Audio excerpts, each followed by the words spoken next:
salah dua Pak pemain timnas Indonesia yang bernama Yakob Sayuri dan Yance Sayuri. Nah, di media massa Pak, ini cukup menjadi bahan perbincangan. Nilai ya Pak, nominal transfer di media sosial disebutlah Malut mendatangkan dua pemain ini menghabiskan 8 miliar rupiah. Dua pemain Pak, Yance sama Yakob. Ini perlu saya klarifikasi ke Bapak, apakah benar Malut United menghabiskan 8 miliar? Uang Malut ini dari mana Pak? Merekrut banyak pemain-pemain berkualitas. Secara formal itu kan bersumber dari PT Malut Maju Sejahtera. Ya, tetapi de facto-nya itu ada tokoh pengusaha yang di belakang itu semua yang juga pemilik dari PT Malut Maju Sejahtera. Ya, kali ini kita langsung menghadiri Direktur Utama Malut United yang terhormat Bapak Dik Soplanit. Apa kabar Pak? Baik. Saya sedikit koreksi, jadi bukan Direktur Utama Malut United-nya, tapi Direktur Utama PT Malut Maju Sejahtera. Itu badan hukumnya, badan usaha, badan hukumnya PT-nya yang menaungi Malut United. Oke. Ya. Sebelum lebih jauh Pak, jadi apa irisan antara PT Malut Sejahtera tadi Pak ya dengan Malut United? Mungkin biar netizen biar tahu Pak. Oh begini, jadi saya kira semua klub profesional yang ada di Indonesia ini, baik Liga 1 bahkan pun Liga 2, bahkan pun ada beberapa klub Liga 3 pun, ketika didirikan itu kan ada didirikan oleh satu badan usaha. Ya. Ada satu perseroan maksudnya, satu perseroan terbatas. Jadi Malut United itu ketika didirikan, badan usaha yang kita bentuk untuk mengelola Malut United itu namanya PT Malut Maju Sejahtera. Ya. Saya kira di beberapa klub Liga 1 pun demikian. Ya. Ada badan hukumnya yang menaungi klub itu, ya. Nah, itu pun sama. Lalu klubnya itu baru dinamai Malut United, ya. Malut United. Tapi badan usaha yang mengelolanya itu, jadi yang bertanggung jawab atau owner lah, katakanlah gitu, owner dari Malut United itu PT Malut Maju Sejahtera gitu. Sebuah badan usaha. Baik Pak. Jadi secara struktural posisi Bapak di atas daripada Malut United Pak kan? Ya sebenarnya secara hierarkis mungkin tidak bisa kita bicara secara hierarkis demikian, karena di klub itu ada juga presiden klubnya, ada manajernya, ada CEO-nya dan sebagainya. Jadi ketika klub itu beraktivitas di lapangan itu menjadi tanggung jawab pengurus klubnya. Ya, tapi ketika terkait dengan keberadaan klub itu dari segi legalitas dan sebagainya, itu ada badan hukumnya yang menaungi, yaitu yang namanya PT Malut Maju Sejahtera, dan itu diatur di dalam akta pendirian dari PT Malut Maju Sejahtera. Itu di situ dinyatakan bahwa PT Malut Maju Sejahtera ini salah satu kegiatannya yaitu mengelola klub profesional yang namanya Malut Maju Sejahtera. Tapi Malut Maju Sejahtera, Malut United. Tetapi Malut United ini ada punya kepengurusannya sendiri yang beraktivitas di lapangan secara langsung. Gitu. Siap. Ya. Meskipun demikian, tentu Bapak mengetahui bagaimana seluk-beluk perkembangan Malut United tentu Bapak kan?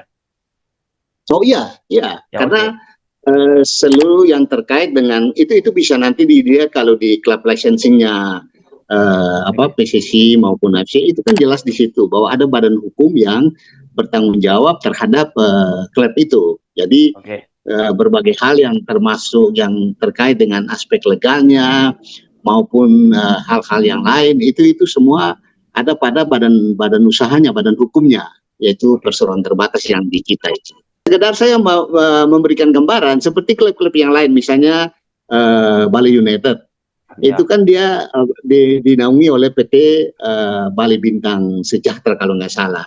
Begitu pula di Persib misalnya, itu kan Persib Bandung itu kan PT Persib Bermartabat apa begitu namanya. Gitulah.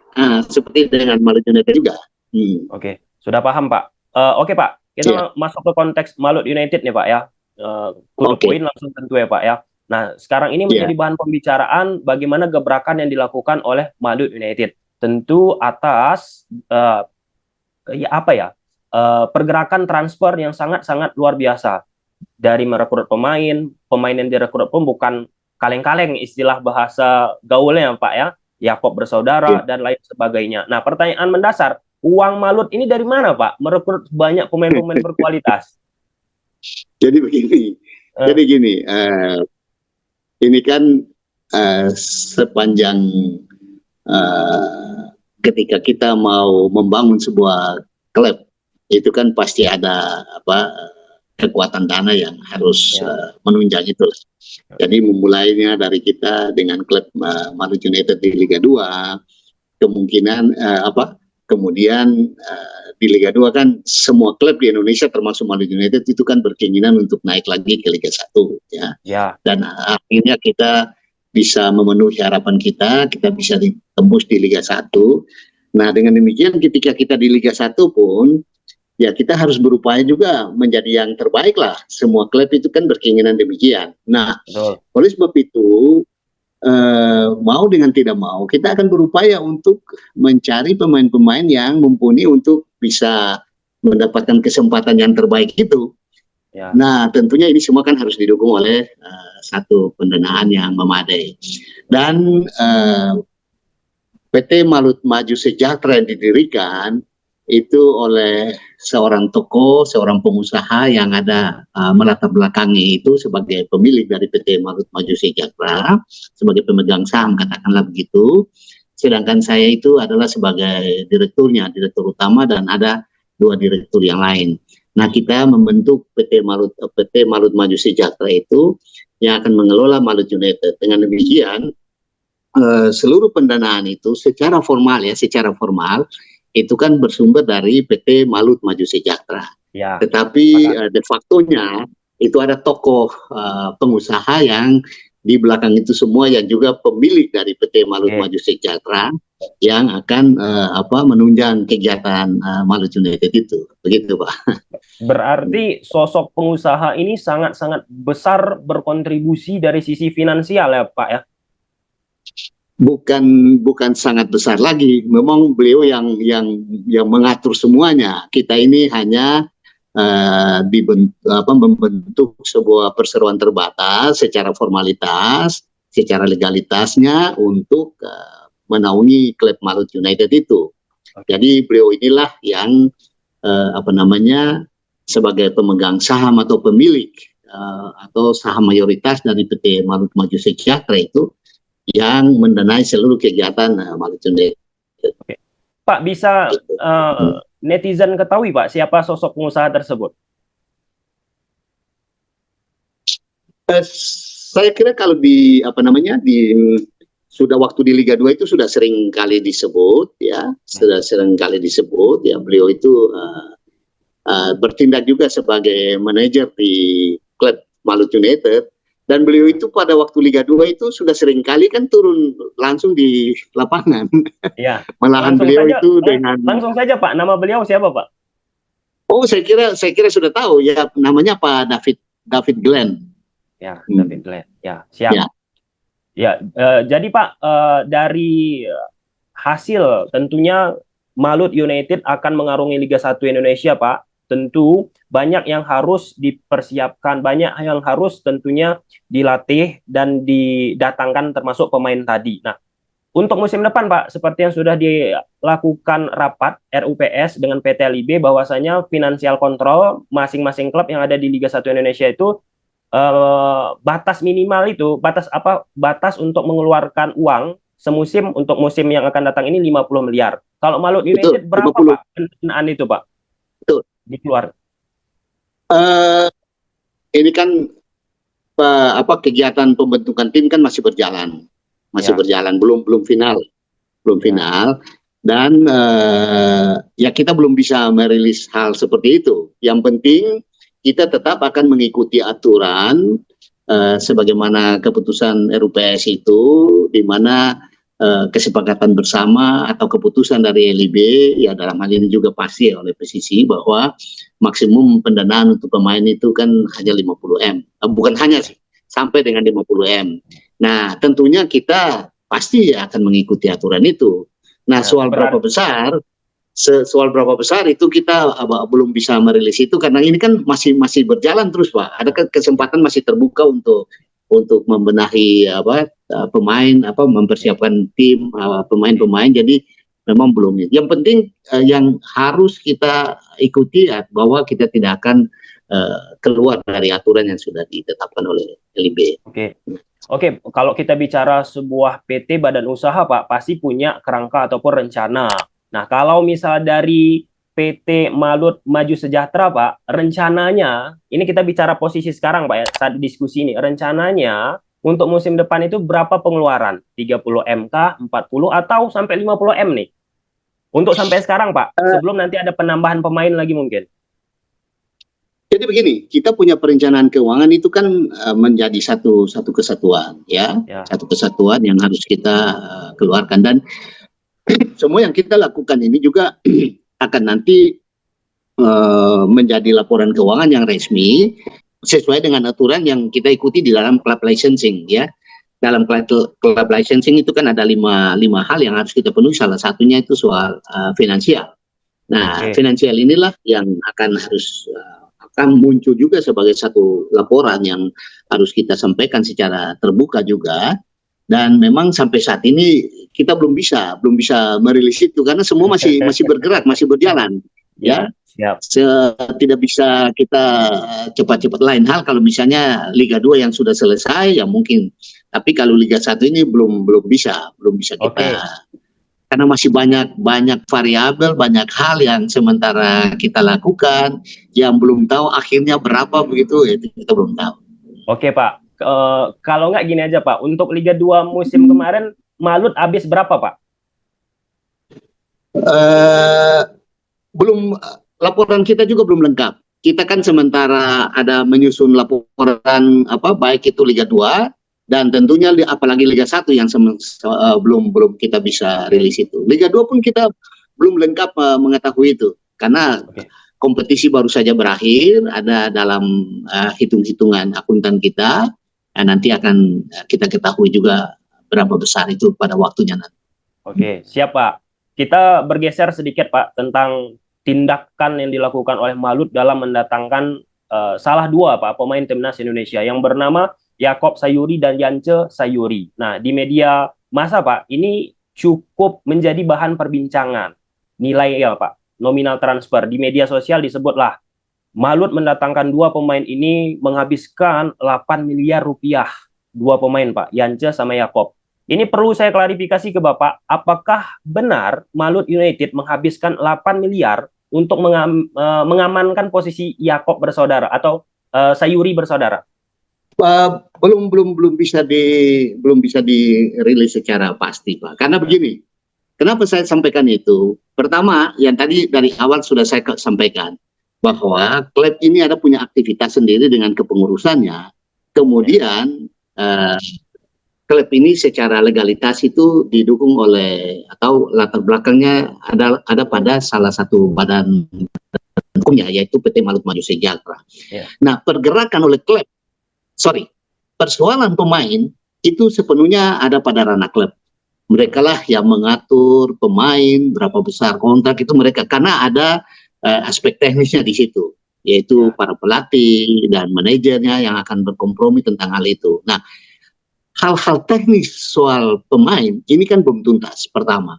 Yang kedua, masih ada perburuan-perburuan, katakanlah begitu, untuk melengkapi tim. Nah, dengan demikian itu secara lengkap laporan tentang hal-hal terkait dengan kegiatan klub dengan pemain-pemain itu juga belum ada masuk sampai ke perseroan terbatas kita PT Malut Maju Sejahtera. Jadi saya juga tidak berani secara terbuka untuk menyampaikan hal itu, jangan sampai justru angkanya keliru, dan saya tidak boleh bertolak dari pendapat netizen. Ya, saya juga tidak bisa membatasi diri untuk menyampaikan hal itu lah, begitu. Tapi kalau kita kembali ke konteks sudah selesai atau belum selesai, Pak, untuk posisi Yakob Sayuri dan Yance Sayuri kan transfer sudah selesai nih. Otomatis, Pak, normalnya, Pak, kan pengurus klub akan memberitahu nih kepada pimpinan klubnya tadi. Dalam hal ini PT Malut Maju Sejahtera. Apakah dalam konteks ini Bapak selaku direktur utama tidak mengetahui proses selesainya Yance dan Yakob ini dibeli, Pak?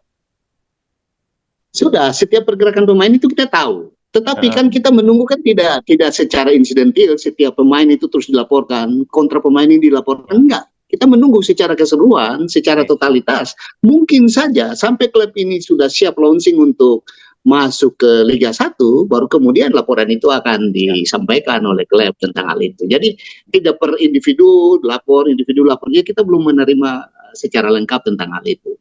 Oke, Pak. Jadi Pak, nanti semoga ada kesempatan kita untuk berdiskusi lagi, dan saya akan menanyakan hal yang sama Pak ya, hal tersebut ke Bapak ketika launching klub sudah dilakukan. Boleh Pak ya? Boleh, dan begini, bisa saja itu nanti secara transparan akan disampaikan karena bertolak dari keputusan LIB bahwa pembiayaan pemain itu kan maksimum kan 50M kan.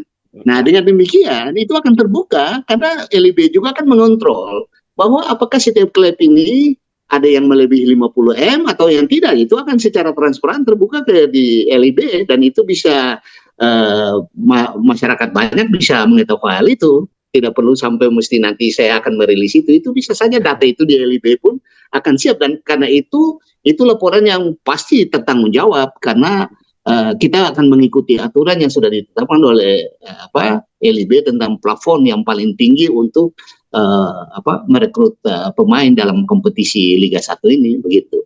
Oke Pak. Jadi kalau kita bicara konteks Malut United untuk merekrut pemain A, B, C, D, E, dalam hal positioningnya Bapak itu hanya diberikan pemberitahuan Pak ya, setelah pemain tersebut dibeli. Seperti itu Pak kan? Jadi begini, kita pasti tahu, tapi ada momennya, ada waktunya.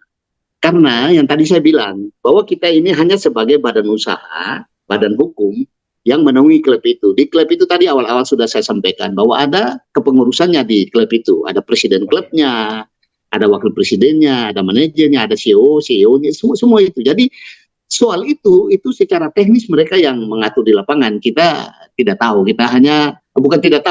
kita tahu pada waktunya nanti. Jadi tidak setiap pergerakan mereka itu ada laporan ke kita.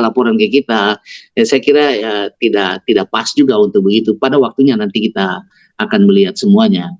Yang penting bahwa dengan keputusan LIB ini semua sudah akan menjadi transparan nanti, karena harus setiap klub itu akan membuktikan bahwa mereka tidak melampaui plafon yang sudah ditetapkan 50M itu, dan itu akan diuraikan satu persatu pemain ini sehingga totalitas itu berapa itu kan, itu akan terbuka seluruhnya, nanti akan diketahui, begitu. Kita geser Pak, dari tadi soal membahas transfer, kita bahas soal penunjukan pelatih nih Pak. Nah, di Liga Indonesia sekarang Pak, gemar pelatih yang direkrut oleh klub-klub kita itu berasal dari asing. Nah, jarang sekali pelatih lokal diberi kesempatan. Atas dasar itu, apa pemikiran dari PT Malut Maju Sejahtera untuk memutuskan akhirnya di musim ini menggunakan pelatih lokal? Jadi begini, kita kan sudah menggunakan pelatih lokal ini ketika di Liga 2. Ya. Dan dia sudah menunjukkan performa yang mumpuni, sehingga dari Liga 2 kita sudah masuk ke Liga 1. Nah, kemudian atas berbagai pertimbangan, ya, itu kan dia masih digunakan lagi di Liga 1. Nah, jadi dari hasil penilaian manajemen klub bahwa dia masih bisa dipercaya, apalagi kan di samping ada pemain-pemain baru, tapi juga pemain-pemain lama yang masih ada di Liga 2 di Malut United ini pada saat di Liga 2. Dan kemudian juga ada pemain-pemain baru yang direkrut ini kan juga masih cukup dekat, dan cukup pelatih kita ini kan cukup mengenal mereka juga. Dan tentunya jangan lupa bahwa rekrutan pemain-pemain ini kan juga atas saran dari tim teknis dan otomatis head coach juga, Nah, jadi otomatis mereka ini kan sudah mempelajari berbagai kemungkinan tentang klub ini ke depan. Nah, jadi kepercayaan manajemen Malut United ini kepada saudara Imran Nahumaruri ini akan nanti kita lihat ke depan. Kan semua klub, baik itu pemain maupun pelatih, Itu tuh kan pada waktunya kan akan ada evaluasi, apakah pemain ini masih tetap bertahan atau kita ganti. Ya dengan demikian juga kan pelatih begitu, apakah pelatih ini masih bertahan atau akan diganti, tapi itu nanti ada pada waktunya. Yang saat ini manajemen klub itu mengambil keputusan untuk saudara Imran Humaruri itu akan memegang lagi Malut United di Liga 1 begitu.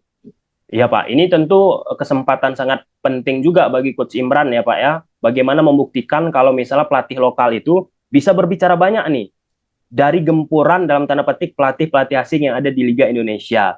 Nah, tadi ada statement yang menarik Bapak sampaikan soal pemilihan pemain-pemain sekarang ini yang direkrut itu atas dasar keinginan juga dari Coach Imran Humaruri. Seperti itu Pak kan? Nah, kalau kita lihat jadi bukan keinginan. Ini kan pasti ada satu perundingan bersama kan. Ya. Dari kan ada tim teknisnya, ada pelatihnya, ada manajernya, ada macam-macam lah. Mereka menggabungkan pendapat dari berbagai macam sudut pandang masing-masing sehingga terbentuklah atau terjadilah rekrutmen pemain ini, pemain A, pemain B, pemain C dan sebagainya. Nah itu yang saya bilang bahwa dengan demikian saudara Imran Humaruri ini kan pasti sudah siap dan mengenal pemain-pemain yang akan dia latih nanti. Bukan pelatihan tiba-tiba kita datangkan dengan pemain yang sudah ada. Ini kan dari awal ya. Jadi kita percayakan kepada yang bersangkutan, ya semoga saja dia bisa berhasil dengan baik walaupun kita tadi bahasanya semacam dikerubuti lah katakanlah begitu oleh pelatih-pelatih asing di klub-klub Liga 1 yang lain begitu. Ya kita nanti lihatlah ke depan. Soalnya pertanyaan barusan tadi Pak sangat amat penting dan Bapak senggol juga tadi di saat beberapa klub yang ada di Liga Indonesia Pak ya, kadang merekrut pemain dulu baru pelatih didatangkan. Harusnya kan kalau kita bicara proporsionalnya pelatihnya dulu ada, baru seperti yang Bapak sampaikan tadi, dirembukan pemain-pemain mana yang kita rekrut. Nah, kalau kita amati Pak, di sepak bola Indonesia, kadang seperti itu. Pemain dulu didatangkan, baru pelatih yang menyesuaikan. Tentu itu tidak proporsional Pak kan. Itu bagaimana tanggapan Bapak? Jadi begini, mungkin latar belakangnya berbeda kan. Hal-hal yang terjadi itu kan, karena kita ini kan bersama dengan Imran kan sudah dari Liga 2. Ya, betul. Nah, kemudian beberapa pemain dari Liga 2 ini, Malut United ini kan masih terbawa masuk juga ke Liga 1. Di samping kemudian ada rekrutmen baru, baik itu pemain asing maupun pemain lokal Indonesia. Nah, itu yang tadi saya bilang, bahwa proses-proses ini semua kan melibatkan saudara Imran itu dengan tim teknisnya, manajer klubnya, dan presiden klub, dan sebagainya itu sudah dirembuk bersama-sama. Sehingga dia ini sudah terbawa dari mulai membentuk tim dengan pemain-pemain yang akan direkrut, sehingga ya dia akan mengantar masuk seluruh pemain itu dengan kesepakatan bersama untuk dia melatih pemain ini untuk Liga 1 nanti, Malut United ini maksudnya begitu. Oke Pak. Nah, ada salah satu pertanyaan yang penting tentu bagi klub-klub yang ada di Liga Indonesia dan kaitannya soal license klub juga tadi Pak yang Bapak singgung tadi. Nah, Malut United di musim yang akan datang ini Pak berkandang di stadion mana Pak? Kita sementara forsir untuk menyelesaikan renovasi stadion kita di Kota Ternate. Dan memang kita punya target itu pertengahan Agustus ketika kita main kandang tuan rumah, itu bisa kita gunakan. Yang pertama karena tanggal 10 nanti sesuai jadwal yang sudah dirilis oleh LIB itu, kita kan main tandang dulu ke Madura United tanggal 10 Agustus. Mudah-mudahan dengan kita main kandang itu kan kemungkinan ya, karena LIB itu kan belum rilis minggu kedua, baru minggu pertama. Jadi tapi biasanya jeda waktu antara satu pertandingan yang lain itu kan kurang lebih 5 hari lah. Mungkin kalau tanggal 15 Agustus ya sementara stadion ini terus direnovasi, mudah-mudahan kita akan bisa menggunakan stadion di Ternate itu untuk pertandingan home kita. Tetapi kalaupun meleset katakanlah begitu, ya mungkin 1-2 kali kita akan menggunakan stadion di luar dulu. Nanti manajemen akan melihat kira-kira lokasi yang tepatnya itu di mana. Begitu, Pak. Untuk posisi sekarang belum ada keputusan diambil stadion mana, Pak ya? Sebelum main di kandang asli. Belum ada. Oke. Oke, Pak. Nah, kita geser sedikit, Pak, ke situasi Malut United, Pak, menjelang Liga 1 Indonesia yang akan datang. Apa target Malut, Pak, untuk musim depan? Apakah langsung juara, runner up, 5 besar, 4 besar? Saya kira kalau bertolak dari harapan kita, ya, dengan merekrut berbagai pemain yang tadi awal disampaikan bahwa cukup mengebohkan, katakanlah begitu. Ya, ada pemain-pemain lokal nasional seperti Sayuri Bersaudara, ada juga beberapa teman dari klub-klub yang lain sampai dengan pemain asing. Saya kira kalau dari gambaran itu semua kita di samping klub yang lain ingin yang terbaik kan, itu pasti. Kalau kita cuma ya begitu-begitu saja mencapai target, katakanlah yang penting kita bertahan di Liga 1, ya mungkin itu bisa dicerminkan juga dengan perburuan pemain yang dilakukan kan. Nah, apa yang kita lakukan, ya kita harus jujur bahwa memang kita punya keinginan yang terbaik, sehingga kita lakukan juga upaya rekrutmen pemain-pemain yang mumpuni lah, ya, atau katakanlah yang terbaik menurut pandangan kita, begitu. Oke, Pak. Kalau kita artikulasikan, yang terbaik ini artinya juara, Pak, kan? Iya, tidak ada pertandingan yang diikuti dengan tidak mengharapkan jadi juara. Itu pertama. Nah, yang kedua itu dicerminkan juga melalui upaya kita untuk merekrut pemain-pemain yang bisa mewujudkan harapan kita. Jadi kan agak aneh kalau saya mengatakan bahwa yang penting kita hanya bertahan di Liga 1 aja dulu, tidak perlu cari juara. Itu kan saya kira kurang pas lah pernyataan seperti begitu. Oke, Pak, karena biasanya, Pak, tim-tim promosi yang baru nih, Pak, ya, baru promosi naik nih ke kasta tertinggi, kadang, Pak, manajemen mengambil sebuah sikap bagaimana untuk bisa stabil dulu nih di beberapa musim ke depan di liga kasta tertingginya sebelum mengambil keputusan untuk bisa mencoba meraih gelar liga tertinggi tersebut. Nah, dalam konteks ini perlu kita pertegas, Pak. Jadi untuk musim depan ini Malut mencoba meraih yang terbaik alias juara, Pak, ya. Oh iya, pasti Pak. Jangan lupa ketika kita di Liga 2 pun, itu mungkin saya keliru ya. Kalau nggak salah itu baru pernah klub Liga 2 yang dibentuk itu langsung dalam 1 tahun kompetisi itu langsung naik Liga 1. Ya. Mudah-mudahan saya keliru. Nah, dengan demikian ketika kita sudah muncul Liga 1, kan pasti semangat itu kan pasti ada juga untuk kita merebut yang terbaiknya gitu. Jadi ini positioning yang sangat menarik tentu, Pak, ya, bagaimana Malut United pun ingin langsung juara. Nah, Pak, kalau masalah Malut United, tentu tadi sudah Bapak sampaikan di awal video kita diskusi tadi, Pak, bagaimana peran yang sangat amat besar dari Pak Glenn. Bisa Bapak gambarkan sosok Pak Glenn ini agar netizen kita mengetahui, Pak, bagaimana luar biasanya kontribusinya terhadap perkembangan Malut United. Jadi begini, beliau ini seorang pengusaha yang memang hobi di bola. Ya. Pengusaha tambang, Pak, kan? Ya. Pengusaha tambang, Pak, kan? Pertambangan. Ya, saya kira itu sudah hal yang diketahui secara umum ya. Nah, kemudian dan lokasinya itu kan di daerah Maluku Utara. Nah, karena itu dia bercita-cita bahwa apa yang dia peroleh dari bumi Maluku Utara itu, dia juga mau mengembalikan itu dengan memberikan kontribusi dalam bentuk memberikan hiburan kepada masyarakat Maluku Utara dengan membentuk sebuah klub. Karena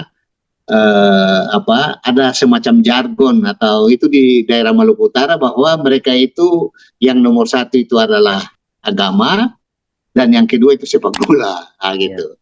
Nah, karena beliau itu berhasil usahanya di bumi Maluku Utara itu, nah beliau ingin mengembalikan itu juga kepada Maluku Utara melalui pembentukan klub itu. Jadi akhirnya klub itu langsung dinamakan Maluku Utara United. Nah, jadi dan home base-nya itu juga langsung di Kota Ternate. Padahal beliau ini sebenarnya aslinya dari Ambon, dari Maluku. Cuma karena beliau itu punya usaha di sana, akhirnya karena dia berhasil di sana, dia kembalikan itu juga ke masyarakat Maluku Utara dalam membentuk sebuah klub yang juga bisa memberikan hiburan kepada masyarakat Maluku Utara. Karena Maluku Utara maupun Maluku itu kan potensi sepak pemainnya kan cukup lumayan bagus lah gitu. Dan Maluku Utara itu selama ini kan terakhir itu kan Persiter yang menonjol sampai waktu itu masih zamannya divisi utama. Setelah itu kan hilang.